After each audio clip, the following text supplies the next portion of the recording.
Ça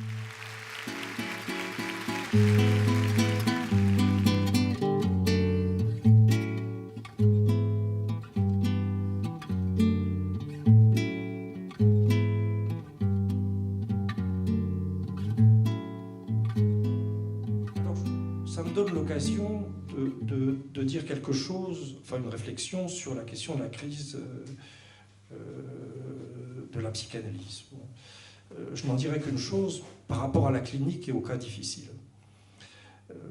Bon, comme certains d'entre vous, ça m'arrive d'aller à l'étranger, bon, en Chine par exemple, où la psychanalyse commence à se développer. Ce qui est intéressant, c'est que pour se développer dans certains lieux, la psychanalyse, elle a à faire ses preuves. Elle ne se présente pas pour le meilleur, hein. Bien sûr, on peut toujours trouver des contre-exemples, mais elle ne se présente pas comme un discours constitué, comme une idéologie, comme un corps de savoir, ce que la psychanalyse est par ailleurs, hein, si elle fait partie de la culture, si on peut l'enseigner à l'université, si on peut donner un texte de Freud comme sujet au baccalauréat, c'est bien qu'il y a un savoir au nom de la psychanalyse qui constitue notre culture. Mais cliniquement, dans certains pays, pour s'implanter dans le contexte actuel, la psychanalyse a à faire ses preuves. Si nous abordons la question de la crise de la psychanalyse par le biais que nous aurions à faire nos preuves, pas simplement au nom d'un discours puissant et compétent, nous l'avons, d'une maîtrise théorique, nous l'avons, même si elle s'intéresse un peu moins de gens que quelques années, mais au niveau clinique, je pense que des choses seraient effectivement changées.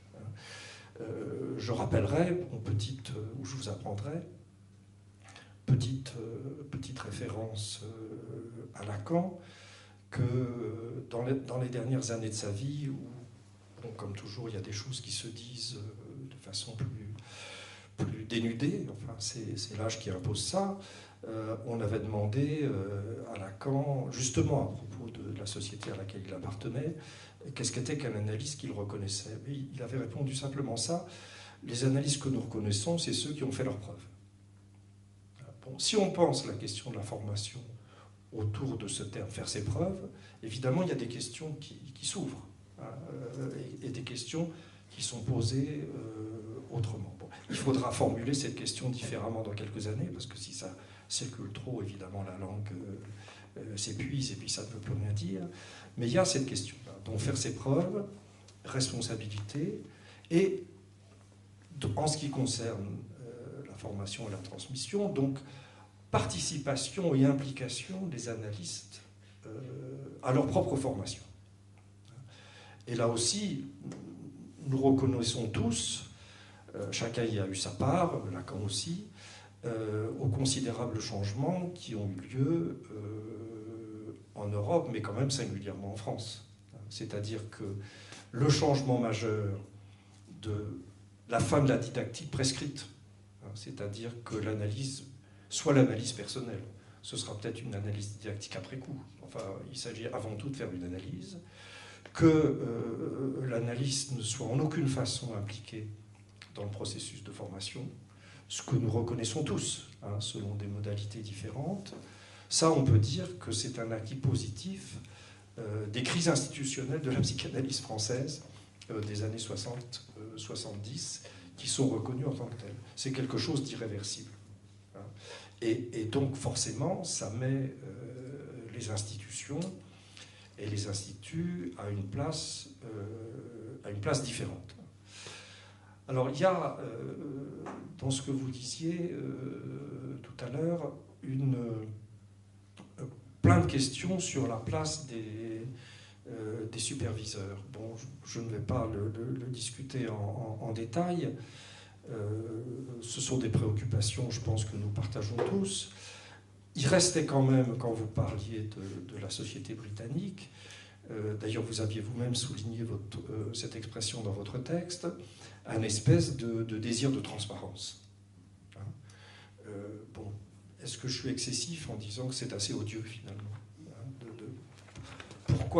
de quoi avons-nous peur pour avoir ce désir de transparence de cette façon-là dans la formation?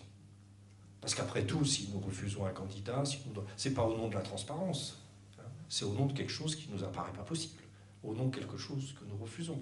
La transparence, nous n'y croyons pas plus que l'autonomie. C'est-à-dire c'est toujours comme si, alors que nous savons que notre pratique est une pratique risquée, est une pratique à risque de part et d'autre, on peut même dire que nous le désirons. On pourrait même dire que nous aimons ça, si nous aimons notre métier. Après tout, nous aimons que chaque cure soit définitivement nouvelle et définitivement singulière. On ne peut pas aimer ça si on n'aime pas cette notion du risque qui va avec une certaine singularité et qui nous oblige à réinventer notre métier dans chaque cure. Pourquoi voudrions-nous la transparence auprès de jeunes analystes ou d'analystes commençants, débutants, qui sont aussi responsables que nous dans leur pratique, et dont nous savons pertinemment que c'est après, c'est-à-dire c'est au fur et à mesure de cure, que des questions qui doivent être posées, mais à laquelle on ne peut répondre que partiellement, par exemple, pourquoi voulons-nous être analystes, pourquoi avons-nous voulu l'être, quel est notre désir, nous savons pertinemment que c'est au fil des ans et au fil des cures que ça va s'éclaircir et que ça va se préciser.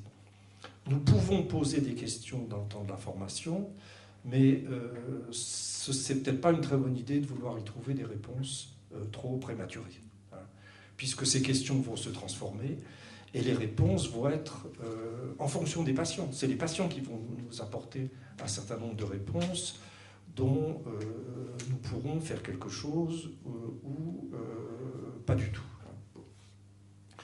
Alors sur ce point, il y a une autre difficulté que je voudrais soulever ou indiquer, plutôt une autre tension, une autre contradiction.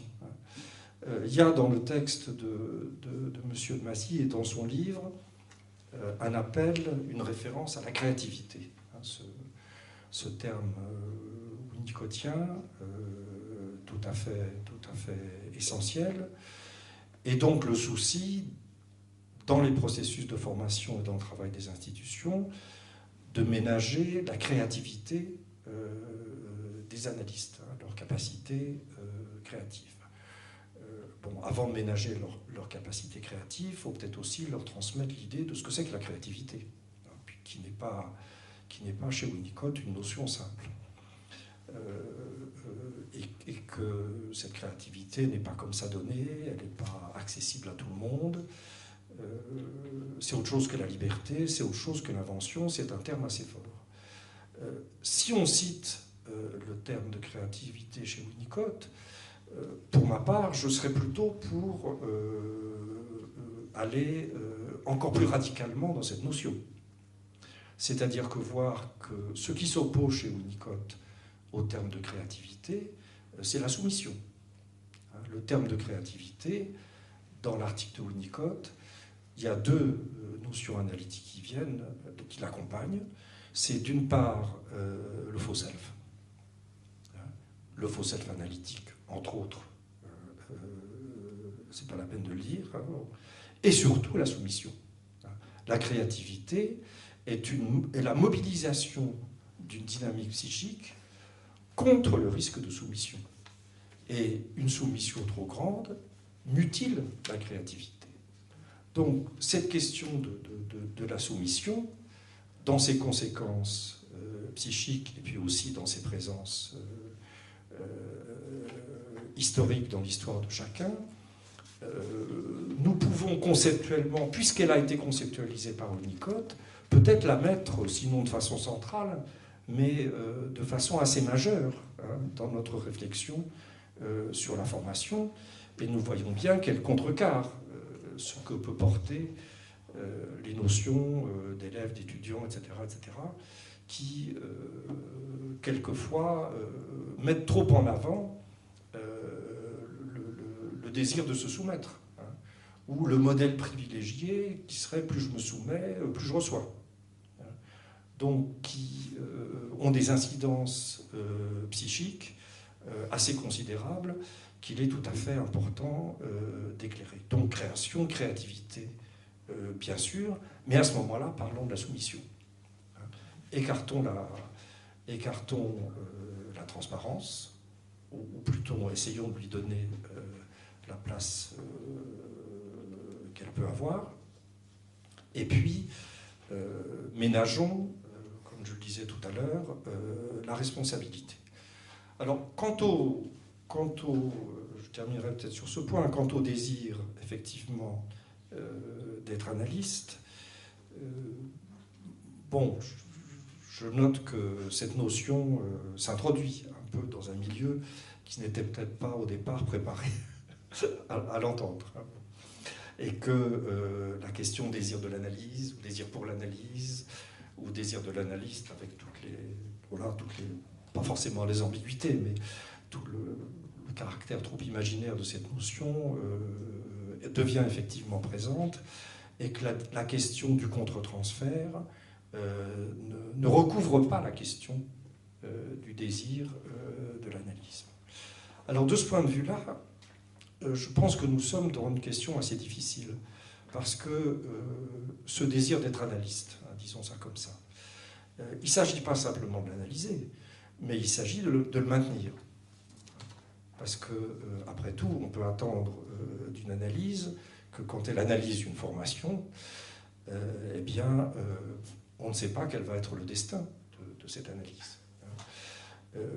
Quand, dans les beaux temps de l'école freudienne, il y avait on disait l'analyste ne s'autorise que de lui-même, bon, et de quelques autres, c'était, en tout cas tel que je l'ai reçu, la prise en acte de l'impossibilité pour une institution de savoir ce qui allait se passer avec entre un jeune analyste et ses premiers patients.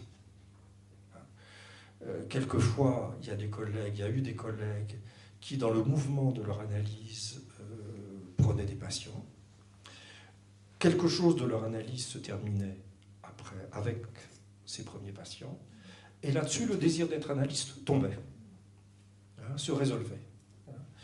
Et nous nous disions que c'était tout à fait important qu'il n'y ait pas une institution qui vienne là-dessus verrouiller encore plus les choses, pour que, s'il y a quelque chose qui se dénouait d'une bonne façon, il soit possible à quelqu'un de faire autre chose, ou de se servir de son analyse personnelle autrement, soit, si ce désir perdurait et se maintenait, qu'il se réinvente, ou qu'il se sublime, ou qu'il suive un destin qui survive, au fond, à sa propre chute et à sa propre analyse. Bon. Alors, c'est dans ce sens que nous essayons de ne pas trop baliser les choses, que nous laissons un peu, beaucoup trop, tout ça peut se discuter, ces ouvertures, et c'est sûr que ce que vous évoquiez tout à l'heure des positions de l'APF sont en effet en écho avec un certain nombre de nos préoccupations. Je conclurai, bon, j'ai évidemment trop parlé, avec 2 remarques. C'est vrai que si je devais chercher une différence entre ce que disait M. de Mazy et moi-même au niveau d'une position, vous parlez assez spontanément d'une compréhension du patient. Et quand je vous entends employer cette phrase, je n'y vois aucune ambiguïté. J'ai l'impression de comprendre ce que vous voulez dire quand vous parlez de compréhension du patient. Mais personnellement, je parlerais plus spontanément de compréhension des processus psychiques en jeu, dans une séance et dans une cure. Compréhension du patient, ça me semble trop aller vers quelque chose de la personne, quelque chose d'un ensemble, quelque chose d'une totalité, que je ne dirais pas. Je limiterai les choses à des moments ponctuels de cure ou de trajet, ou des fragments, mais centrés autour d'une dynamique psychique ou d'un rêve, ou bref, d'une formation de l'inconscient ou de quelque chose à analyser. Bon, voilà, c'est une remarque. Je voulais en faire une deuxième, Mais je vous avoue que je l'ai oublié, et c'est peut-être une très bonne chose, parce que j'ai parlé très longtemps. Non, non, c'est le plaisir. Merci beaucoup. Merci beaucoup.